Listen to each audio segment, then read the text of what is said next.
L'Unione Europea si è data una strategia, denominata Strategia 2020, per raggiungere al 2020 una crescita economica che sia più inclusiva, più intelligente e più sostenibile sotto il profilo ambientale.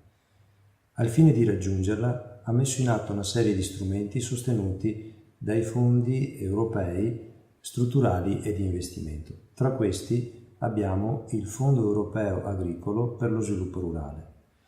Il Fondo per lo Sviluppo Rurale sostiene la realizzazione dei cosiddetti programmi di sviluppo rurale.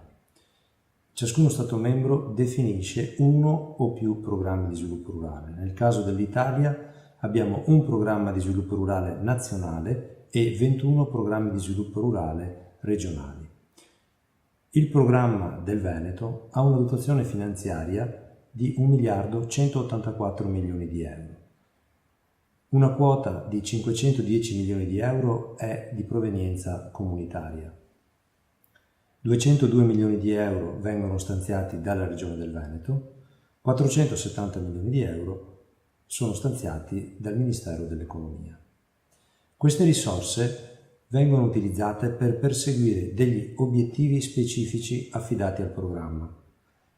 In termine tecnico vengono definite priorità. Sono 6 priorità. La prima riguarda il sostegno all'innovazione e al trasferimento di conoscenze.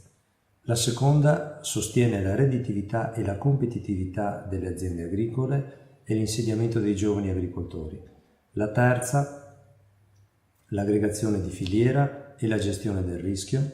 La quarta, la gestione sostenibile delle risorse naturali. La quinta, la gestione efficiente delle risorse naturali e dell'energia e l'adeguamento ai cambiamenti climatici. La sesta, l'inclusione sociale e lo sviluppo delle aree rurali. Queste priorità vengono perseguite attraverso modalità di sostegno dei progetti presentati dai potenziali beneficiari. Queste si chiamano misure. Il PSR del Veneto, durante un percorso di partenariato, di confronto con tutte le sigle che rappresentano il settore rurale del Veneto, ha individuato 13 misure. Le 13 misure verranno illustrate dai colleghi responsabili di ciascuna di esse.